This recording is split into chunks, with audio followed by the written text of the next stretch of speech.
السلام علیکم. کتاب کا محرک میں تو نہیں ہوں، نہ یہ میری کتاب ہے. میں تو ایک سورس ہوں بیچ میں. اور دو تین باتیں اس تقریب کے حوالے سے. سب سے پہلے انجم سلیمی صاحب کا شکریہ اور ان کے ادارے کا. اور ان کا ادارہ بھی ایک جمہوری اور ترقی پسند روایت کا بانی ہے. تو کتاب چھاپنے کا مقصد، جیسے میں نے اپنے پریفیس میں لکھا تھا، کہ آج بھی جو دنیا کے بڑے پبلشرز ہیں، جن کی پاکستان میں بھی نیٹ ورک ہے، جن کی پرنٹ لائن میں لکھا ہوتا ہے Karachi, London, Dublin, Sydney, new York, انہوں نے آپ تک بڑے رائٹرز نہیں پہنچائے. یہاں پاس آتا ہو یا گیبریل گارسیا ہو یا امین معلوف ہو، وہ یہاں کے چھوٹے اور درمیانے پبلشرز نے پہنچایا ہے. جاوید شاہین صاحب کا بڑی اچھی بات کر رہے تھے، غلطیاں نہیں ہونی چاہیے. تو میری یہ عرض ہے کہ ان غلطیوں کو معاف کریں. اور یہ ایسے ادارے جو ہیں، جو پروگریسو لوگ ہیں، کیونکہ میں کتاب چھاپنے کو کم از کم نہیں، زیادہ سے زیادہ یہ سمجھتا ہوں کہ یہ علمی، فکری، نظریاتی کام کا حصہ ہے. اور ہم نے بھی یہ کتاب اور ایسی دوسری کتابیں چونک سے چھاپ رہے ہیں. یہ تقریب کو منظم کرنے کا جو بیڑا اٹھایا تھا، ان کا بڑا ممنون ہوں. حنیف رامے صاحب نے لازمی آنا تھا، لیکن ان کا بھی 4-5 مہینے پہلے بیک بون کا آپریشن ہوا تھا، اور وہ بڑے کین تھے آنے کے لیے پرسوں تک. اس کے بعد ایون کل میں نے ڈاکٹر مبشر صاحب کو کہا کہ آپ چلیں، وہ تیار تھے. جب ہم نے دیکھے کہ جہاز میں آتے، ان کا بھی بیک بون کا پرابلم ہے، ان کے 3-4 آپریشن ہوئے ہیں. لیکن میری ایک دفعہ کے ٹیلی فون پر ان کا میں چاہتا ہوں اس بات کے لیے کہ ایک تو فیصل آباد کے لوگ بڑے پروگریسو ہیں، اور جیسے میں نے تعارف کرایا تھا انجم صاحب کا، ان کے ساتھیوں کا. دوسرا یہ موضوع بڑا اہم ہے. اور جب ہم نے دیکھی کہ فلائٹس نہیں ہیں، پھر انہوں نے سوچا چلے جائیں گاڑی میں، پھر کہا نہیں میں جاتا. تو میں زیادہ انسسٹ نہیں کرتا، لیکن ڈاکٹر صاحب کا جو میسیج تھا وہ اس کتاب کے اندر بھی ہے. مثلا آپ دیکھیں کہ ایون انڈونیشیا کے اندر صرف 17% چائنیز رہتے ہیں، اور وہاں کے 87% ریسورسز کا یا ان کی ٹریڈ پر ان کا کنٹرول ہے. تو یہ جو ایشیا پیسیفک ہے، یہ بڑے اسم مسعود صاحب آپ کو ان باتوں کو ڈیٹیل سے بتائیں گے کہ امریکی اپنے آپ کو پیسیفک نیشن کہتے ہیں، اور ان کے لیے جو سب سے زیادہ اسٹریٹجک ریجن ہے اور جو امریکن امپیریلزم کو چیلنج ہے، وہ پیسیفک ریجن سے امرج کرنے والی چائنیز اکانومیز ہیں. اور لہذا جب IMF اور گیٹ کی آخری شکل جو بنی WTO، جس کے بارے میں دنیا کے بڑے بڑے اسکالر یہ کہتے ہیں کہ دنیا کا سب سے ان ڈیموکریٹک جو انسٹیٹیوشن ہے WTO ہے، جو ورلڈ ٹریڈ آرگنائزیشن ہے، جس کی یہ نہیں پتا کہ اس کی بنت کیسے کی جاتی ہے، اور اس کی پالیسی میکنگ میں اس کا سلیکشنز کیسے ہوتی ہے WTO کی اوپر جو ہیرارکی ہے.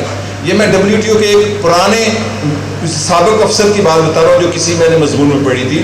لہذا کہنے کا مقصد کہ 95 کے بعد جب ورلڈ اکانومی پہ اس پوسٹ کولڈ وار میں، جو کہ تیسری جنگ کے بعد اب چوتھی جنگ کا زمانہ ہے، دوسری عالمی جنگ کے بعد تیسری عالمی جنگ سرد جنگ کا زمانہ تھا. اب یونیپولر ورلڈ میں جب امریکیوں کے کیپٹلزم کو ایک طرف سے یورپین اکانومی کا چیلنج تھا، جو کہ متحدہ یورپ کی شکل میں اپنی اکانومی اور اپنی علم سے جانی جاتی ہیں. آج اگر آپ امریکہ میں یہ کہتے ہیں آئی ایم فرام ایشیا، تو وہ کہتے ہیں but you look like Indian, کیونکہ ایشیا کا مطلب وہاں چینیوں کا ہے امریکہ کے اندر. اور جو امرجنگ چائنیز اکانومیز تھیں 95 میں، جیسے پراکسی وار افغانستان میں لڑی، ان کو مجاہدین کو آگے رکھ کر، ان کو مسلمانوں کو مروا کر، ان کے ساتھ سو کال جہاد کرا کے ان کو بعد میں دہشت گرد قرار دیا گیا. اور آج انہی کے ساتھی جو پرانے ساتھی تھے، ان کو یہ کہا گیا کہ یہ دہشت گرد ہیں، اور ایک پراکسی وار لڑی، جس کو کہ جو بڑے پولیٹیکل سائنٹسٹ کہتے ہیں کہ افغانستان میں امریکیوں نے پراکسی وار لڑی، انڈائریکٹ وار لڑی.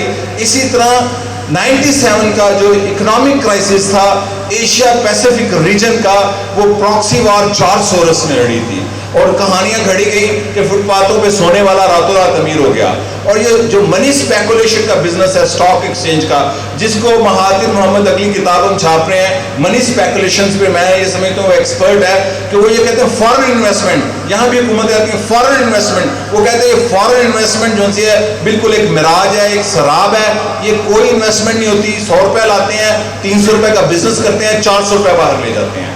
تو جو بات مہاتیر محمد کے ملیشیا نے اچیومنٹ کی ہے، جو پاکستان کے لیے لیسن ہے، اور اس ساری کتاب کے اندر جو 2-3 اس نے موضوع ڈسکس کیے ہیں، اکنامک وار کا، ایشین کرائسس کا اور ایشین ویلیوز کا، یہ بڑا امپورٹنٹ موضوع ہے۔ ویسٹ کے اندر جہاں اکانومیز ڈسکس ہوتی ہیں، وہاں آپ کا فیملیز انسٹیٹیوشن اور ایشین ویلیوز ڈسکس ہوتی ہیں، یا اورینٹل ویلیوز جس کو کہتے ہیں۔ تو جو ڈاکٹر مبشر نے پھر صبح میرے ساتھ بات کی، اور یہ بیسک اس بات کا تھیسس ہے کہ ڈاکٹر اقبال جو پاکستانی پولیٹیکل سائنٹسٹ تھے، جن کا 2 سال پہلے انتقال ہوا، انہوں نے تنکو عبدالرحمان کا انٹرویو کیا، تو انہوں نے کہا تنکو آپ نے اپنی آزادی کو کیسے قائم رکھا؟ تو انہوں نے کہا ہم نے غیر ملکیوں کا 1 روپیہ بھی قرضہ نہیں لیا۔ وہ قرضوں پر بننے والی معیشت نہیں تھی۔ ہمارے کچھ کامریڈز یہ کہتے ہیں، ابھی لاہور میں بھی ہم نے ایک ڈسکشن رکھی تھی، تو ہمارے کامریڈ نے ان پر کافی کرٹیسائز کیا، ان کا حق ہے کیونکہ ڈبیٹ ہی ہم نے رکھی تھی۔ تو میں کہنے کا مقصد یہ ہے کہ ملیشیا کے اندر انویسٹمنٹ بھی ریجن کی ہوئی تھی، سب سے بڑی جو انویسٹمنٹ تھی وہ جاپانیوں کی تھی، اور امریکہ سے، ورلڈ بینک سے، IMF سے اور کسی ویسٹرن کنسورشیم سے ان کی انویسٹمنٹ نہیں ہے، اور ان کی ایڈ پر چلنے والی اکانومی نہیں ہے ملیشیا کی۔ اور جو سب سے بڑی کامیابی جو 97 کے کرائسس میں مہاتیر محمد نے کی، کہ انہوں نے اپنے ملک سے ایک دمڑی جس کو کہتے ہیں وہ منی کو وائر یا ٹرانسفر ہونے سے پابندی لگا دی تھی، جس کی بنا پر جارج سورس اپنی کتابوں میں یہ لکھتا ہے کہ people like Saddam Hussein and Mahathir they look like Hitlers. West کے اندر مہاتیر کو ایک ہٹلر کے طور پر پیش کیا جاتا ہے ان کی انٹیلیجنسیا میں۔ اور لاسٹ ایئر آپ کو یاد ہے جب مہاتیر امریکہ گئے تھے جارج بش کے ساتھ ملاقات کے بعد، تو بش کا یہ انٹرویو تھا، اسٹیٹمنٹ تھی کہ ہمارے کافی اختلافات ہیں لیکن ہم کئی چیزوں پر متفق ہیں۔ اور جو مہاتیر کی لیڈرشپ کی بیسک کوالٹی ہے، اس کتاب کے شروع میں انہوں نے لکھا ہے کہ مجھے جو کانفیڈنس ملا تھا کہ جب برطانیہ کو، جو کہ ان کی کالونیل ماسٹر تھا، جب اس کو جاپانیوں نے شکست دی، اور میں نے اپنے مکان کی چھت سے جاپانیوں کو فتح ہوتے ہوئے اور یورپین کو شکست کھاتے ہوئے دیکھا، تو مجھے یہ کانفیڈنس آیا کہ ہم ایشین بھی کچھ کر سکتے ہیں۔ وہ اس نے کہا کہ ایک اور امپیریلزم جو کہ برٹش امپیریلزم سے زیادہ کرول تھا، وہ ہمارے پر امپوز ہوا، لیکن ایک کانفیڈنس ملا۔ تو جیسے ابھی ہمارے دوست کہہ رہے تھے کہ جو 60s کا زمانہ ہے یہ ایشین پرائڈ کا زمانہ ہے، جب سکارنو اور ماؤ زے تونگ اور چون لائی اور ہوچی من جیسے leader, socialist leader, communist leader اور دوسری موومنٹ جب امرج کی تھی 60s اور 70s میں۔ لیکن مہاتیر نے، جو کمیونسٹ نہیں ہے، جو اسلامسٹ بھی نہیں ہے، جو جہادی بھی نہیں ہے، انہوں نے جو سب سے بیسک چیز ایک پولیٹیکل لیڈرز کے لیے میں نے جو اسٹڈی کی وہ یہ تھی کہ انہوں نے کرنے کے بعد کچھ کہا ہے۔ ہمارے یہاں کرنے سے پہلے تقریریں ہوتی ہے کہ ہم یہ کر دیں گے، انہوں نے ان کا جو ویژن 2020 ہے دیٹ از ویری امپورٹنٹ۔ یہاں پر روگ اسٹیٹ کہا جاتا ہے، لیکن کل رات میں سوچ رہا تھا روگ اسٹیٹ کی ڈیفینیشن کیا ہے، کوئی ڈیفینیشن نہیں ہے۔ کل بھی امریکیوں نے کہا ہم نیکسٹ روگ اسٹیٹ، 5-4 تو روگ اسٹیٹ ان کی آفیشل ہیں اور ان آفیشل روگ اسٹیٹ بھی ہیں جو امریکن کے نزدیک، جس میں انڈیا کو بھی وہ روگ اسٹیٹ کہتے ہیں۔ روگ اسٹیٹ کا مطلب ہی ان کا یہ ہے، بڑی سمپل بات ہے کہ جن کی ایکسیس، جن کے نیوکلیئر میزائل کی ایکسیس امریکہ کے جزیرے یا کانٹیننٹ تک ہوتی ہے، وہ ان کے لیے روگ اسٹیٹس ہے۔ اور میں نے جیسے اس کے پریفیس میں لکھا کہ امریکہ کا جو لاسٹ الیکشن تھا، ان کی انٹیلیجنسیا میں جو سب سے بڑا ایشو تھا امریکن الیکشن میں، وہ اسپیس ویپنائزیشن تھی، جو 83 میں سٹار وارز کی شکل میں کولڈ وار کے زمانے میں 2 سپر پاور کی رک گئی تھی۔ اور جارج بش اس ایجنڈے کے ساتھ آیا تھا، امریکن جو پالیسی میکر جو اب پاور میں آ چکے ہیں، ریمس فیلڈ کی شکل میں اور رائس کی شکل میں، کہ ہم سپیس ویپنائزیشن کو شروع کریں گے۔ اور سپیس ویپنائزیشن خلا میں اڈے، اٹامک اڈے، اور ان اٹامک اڈوں کا مقصد دنیا کے ان اکنامک سینٹر کو تھریٹ کرنا اور کنٹرول کرنا ہے جو ان کے لیے چیلنج ہے۔ تو 97 میں یہ امرجنگ اکانومی جو یورپ اور امریکہ سے زیادہ ریپڈ جن کی ڈیولپمنٹ ہو رہی تھی، جن کی سپیڈ اور ترقی کی رفتار زیادہ تھی، ان کو راتوں رات کرائسس میں لایا۔ اور مہاتیر محمد نے اس کرائسس کو اپنی لیڈرشپ سے روکا۔ اب یہاں بھی بڑے لوگ کہتے ہیں وہ ڈکٹیٹر ہے، وہ پاپولر ہے، وہ الیکشن سے آتا ہے۔ انور ابراہیم کی CNN کو فکر ہوتی ہے۔ میں یہاں ایک واقعہ بتاتا ہوں کہ 2-3 سال پہلے جب ترکی میں، منو بھائی صاحب میرا بڑا ہے اس پر پیار کرتے ہیں، میں کہوں گا جب بلند اجود کی حکومت کو 2 سال پہلے $19 بلین کا راتوں رات ایک طرف $19 بلین کا IMF کا پلان لے کے آئے ہوئے تھا IMF کا افسر، اور دوسری طرف وہاں بیٹھے ہوئے تھے، دوسری طرف جو ترکی کی حکومت تھی وہاں پہ اکنامک کرائسس آ گیا 2 سال پہلے. تو مجھے پاکستان کے سب سے بڑے صحافی جو روز کالم لکھتے ہیں ایک سب سے بڑے اخبار میں، انہوں نے فرمائش کی کہ آپ مضمون لکھیں ترکی پر. تو میں نے ترکی پر جو مضمون لکھا کہ ترکی کی حکومت کا خاتمہ اب اکنامک منی اسپیکولیشن سے ہوگا، ملٹری انویژن کے بغیر ہوگا. اور وہ منی اسپیکولیشن یہ ہے کہ انہوں نے $9 بلین راتوں رات ترکی سے نکال دیا. وہ خیر میں نے مضمون جنگ اخبار کو لکھ کے ان بڑے صاحب کے کہنے پر بھیج دیا، تو 3 دن کے بعد وہ مضمون واپس ہو گیا، یہ تو آپ کی پرسنل رائے ہے. تو میں نے کہا میری تو پرسنل دوستی ہے ان لیڈر سے، مجھے تو یہ، چونکہ جب ذوالفقار علی بھٹو کی حکومت ختم ہوئی تھی اس میں نے یہ مینشن کیا تھا کہ کاؤنٹر ریولوشنری گروپس تھے جیسے آرمی کے اندر، ایسے ہی اکانومی کے اندر منی اسپیکولیٹرز ہیں جو آپ کی اکانومی کو ایک دم سخت کر لیتے ہیں، جیسے کہ ایشیا پیسیفک میں 97 میں کیا. تو میری اس بات سے وہ مغلیشن حکومت تھی اور وہ رکاوٹ تھی. عراق دیکھا کہ جب عراق پر جب حملہ ابھی ہوا، یہ ساری باتیں اس کتاب کے اور اس ریکولونائزیشن سے جڑی ہوئی ہیں کہ جب عراق پر حملہ ہوا تو پوری دنیا کی نظریں کردوں کے بارڈرز پہ لگی ہوئی تھی، اور امریکہ کا جو سب سے لیٹسٹ آرمی تھی جس کو وہ ڈیجیٹل آرمی کہتے ہیں، 63,000 جو ٹروپس سے انہوں نے کردوں کے ریجن سے عراق کے اندر انویژن کرنی تھی. تو ترکی پر پہلے $6 بلین پھر $24 ارب کی آفر ہوئی، اور اس حکومت پہلی کا خاتمہ اس لیے کیا گیا تھا کہ نئی حکومت اجازت دے گی، لیکن ترکوں نے $24 بلین کو ریفیوز کر دیا. جس آدھے یا $1.5 بلین کو ہمارے پرویز مشرف کل پرسوں امریکہ جا رہے ہیں لینے، ان 57,000 جو ایئر سٹرائکس کی ہیں افغانستان کے اس کے سلے میں. تو ٹرکی نے اس $24 ارب جس میں ترکی توڑنے کا سودا ہونا تھا ریفیوز کیا. بات کیا ہے؟ مہاتیر محمد کا ملیشیا اور ترکی کا مملکت دونوں نے نیشنل سٹانس لیا ہے، اور آج کی جو جیو پولیٹکس ہے اس کے اندر وہ قومیں زندہ رہیں گی جو نیشنل سٹانس لیں گی. مہاتیر محمد نے نیشنل سٹانس لیا، انہوں نے اپنا ایک پائی نہیں باہر جانے دی. آج سے 5-7 سال پہلے امریکن کونسل جنرل جو کراچی کے امریکن کونسل جنرل تھے، انہوں نے سکھر میں یہ ایک پریس کلب میں شاید تقریر کرتے ہوئے کہا تھا کہ پاکستان کا ناجائز سرمایہ داروں نے، یہاں کے ایلیٹ کلاس نے $100 بلین جو ہیں وہ امریکہ کے بینکوں میں ہے، شاید $100 بلین کی فکر کی تھی. تو کانسیپٹ کیا ہے کہ وہ $100 بلین یہاں کے غریبوں نے پیدا کیا، لیکن وہ منی ٹرانسفر کا جو نظام ہے جو گلوبلائزیشن کا حصہ ہے، جو کہ ریکولونائزیشن ہے، کہ یہاں کہ ان کی مال کی کھپت یہاں تک اور ان کی لوٹ مار کی جو ریورس ہے وہ ان کے بینکس تک، جو کہ ٹوٹلی انجسٹس پہ ہے. یہ ہے ان کا گلوبلائزیشن، جس کو مہاتیر کہتا ہے کہ بارڈرز کو کھولو، لوگوں کے آنے کے لیے بھی وہ کھولو، جیسے لوگوں کے یا سرمایہ دار ملکوں کے مال کو عام منڈیوں تک لے جانے کی بات ہے. لیکن مہاتیر کے ملیشیا نے 97 میں سارے ڈالرز کو ملیشیا سے باہر جانے پر پابندی لگا دی تھی. یہی وجہ تھی کہ 7 ملکوں کی حکومتیں بدلی. آپ ذرا دیکھیں، مجھے صرف ایک صحافی ہیں بہت بڑے، امجد حسین صاحب، میں انڈونیشیا سے آیا تو انہوں نے مجھے پوچھا مجھے ایک جملے میں بتاؤ کہ انڈونیشیا میں صحافتوں کی حکومت کا خاتمہ کیوں ہوا. تو میں نے کہا میں نے انڈونیشیا کو، ڈکٹیٹرشپ ہونا ایک علیحدہ ایشو ہے، وہ ایک علیحدہ بحث ہے. جب آپ پرفیکشن ڈھونڈیں گے تو کسی لیڈر میں پرفیکشن نہیں ہوگی، ہر لیڈرشپ میں غلطی ہوگی. میں نے کہا میں نے یہ دیکھا انڈونیشیا کا انفراسٹرکچر نیا تھا، اور اتنی غربت بڑھنے کے بعد 97 کے بعد آج بھی ان کا معیار زندگی ہمارے غریب کا سے بہتر ہے، اور وہ آج بھی سستا ہے. وہ اکانومی ٹیک آف کرنے لگی تھی.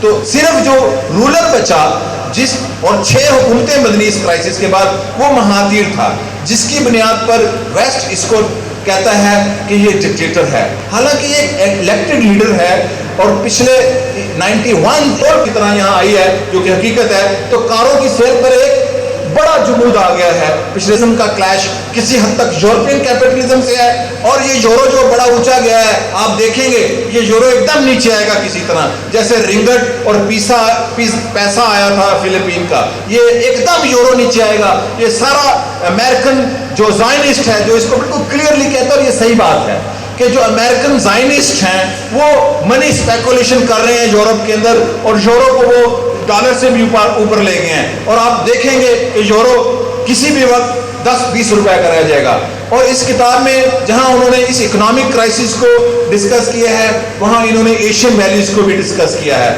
رنداوا صاحب چونکہ ہمارے سب کے لیڈر ہیں اور پنجاب کے بہت بڑے سپوت ہیں, ان کے کہنے کے مطابق میں اس کتاب میں ایک بڑی امپورٹنٹ چیز پڑھوں گا جو اکانومی کے ساتھ اتنی امپورٹنٹ ہے, چونکہ آج کل یہاں پر کلیش آف سیولائزیشن میرا خیال بڑی کم لوگوں نے بحث زیادہ نہیں کی ہے.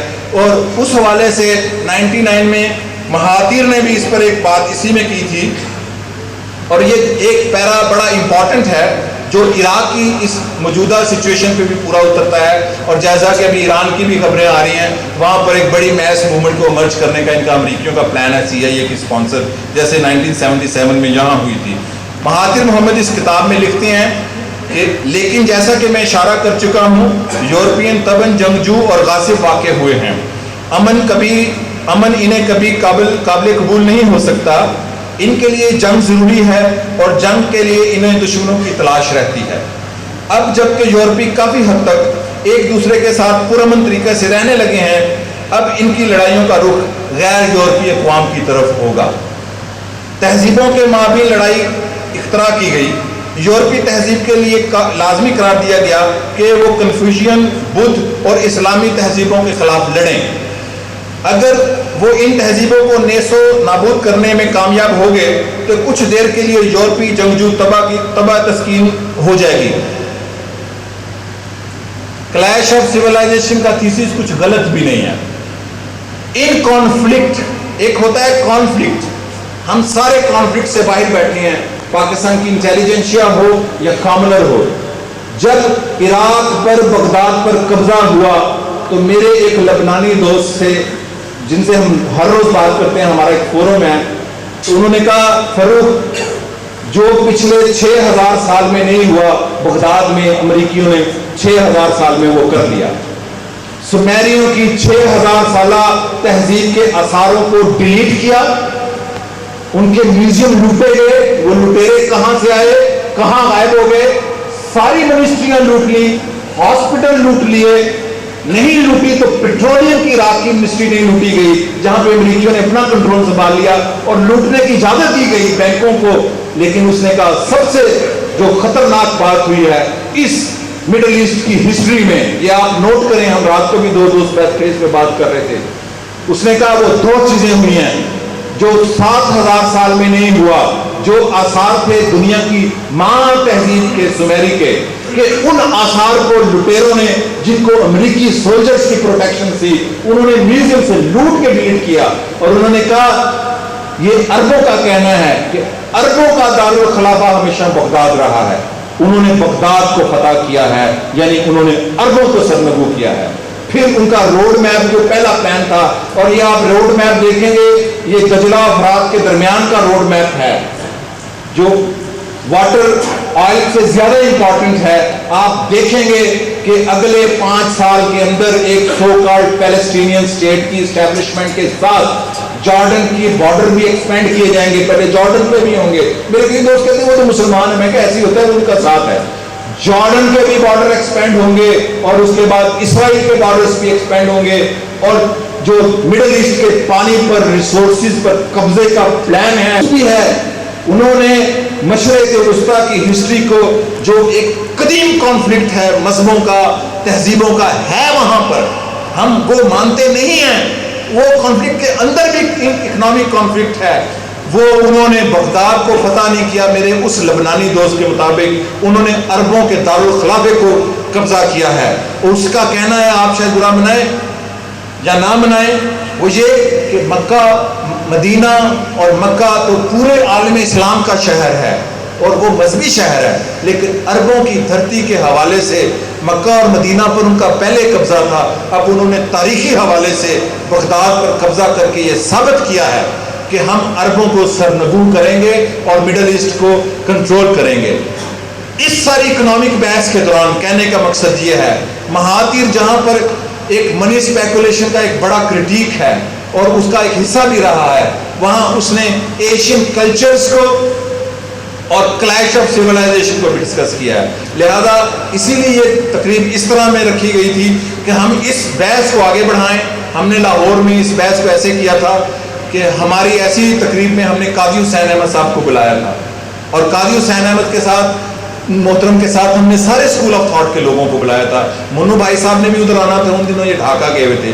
مقصد صرف یہ ہے کہ پاکستان کے اندر اب ڈائلاگ کیا جائے اور ہم جذباتیت سے نکل کر سارے اسکول آف تھاٹ کے لوگ جب تک علمی بحث میں آگے بحث کو بحث کے حوالے سے نہیں بڑھائیں گے، ڈائلاگ اور ڈبیٹ کے حوالے سے نہیں بنائیں گے، جب تک ہم لیفٹ کے لوگ مونولاگ کرتے رہیں گے، رائٹ کے لوگ جہاد کرتے رہیں گے، لیفٹ کے لوگ سوشلزم کھیلتے رہیں گے، وہ نہ ان کا جہاد کامیاب ہوا نہ ان کا سوشلزم کامیاب ہوا۔ کامیاب وہ ہوا، یہ کنٹمپرری ہسٹری میں ہے، یہاں اتا ترک کامیاب ہوا جس نے نیشنل سٹینس لیا، یہاں مہاتیر محمد کامیاب ہوا۔ تو ہمیں اب علمی بحث کو، فکری بحث کو بڑھانا ہے۔ اور پھر میں پبلشر کہنا مجھے مزہ نہیں آتا کوئی، میں تو ایکٹیوسٹ ہوں، ایکٹیویزم کا حصہ ہے کہ لکھنا، پڑھنا اور چھاپنا۔